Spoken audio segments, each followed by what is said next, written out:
I think I've just opened a can of worms by referencing a verse from the Bible, John 3:16.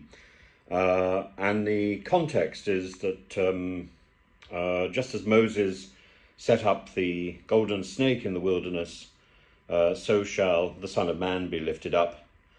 The actual verse, for God so loved the world that he gave his only Son, that whosoever believes in him shall not perish but shall have eternal life. Now, so I'm replying to somebody's comment who wanted more information on this and why anyone would be offended by this. Well, people might be offended if they don't believe that Jesus was the only begotten Son of God. That's a statement in the Christian Creed, and this is one of the main texts that supports it. Ton hion, ton monogene. The problem is, ton hion, the Son, ton monogene, only begotten. The problem is that this text is not unique, and monogene is certainly not unique, and Son of God as a statement throughout the Bible is not a unique appellation.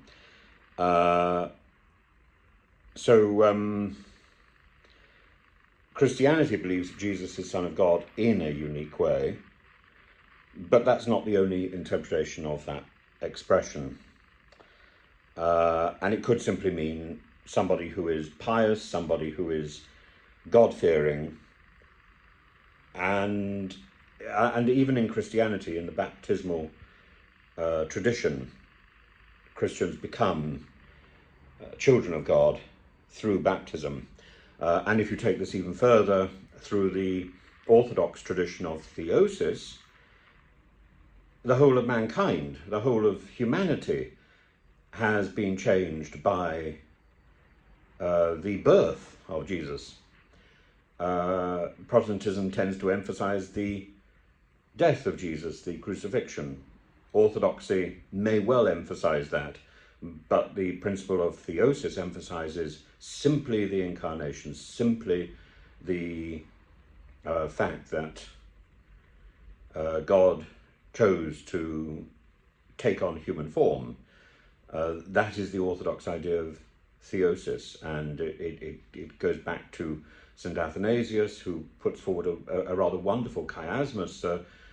God became man that man may become God, and that can be easily misunderstood. And essentially the idea is that creation, which has been corrupted by the fall, is now reversed. That's a great idea, and I think Islam can pick that idea up of a reversal of fortunes with its own concepts. So Surah 112 certainly says that God has not begotten, nor is begotten. There's no one like him. But Islam also says that God has sent messengers into the world, and messengers to make us more aware of God's purpose and of a better life. And I think that's a principle. You know, religion at its best is supposed to make the world better, not worse. And some people may not even need religion. Why not? That's a good thing too. But, you know, I think we should look to the positives rather than the negatives. Anyway, that's a quick survey of John 3:16.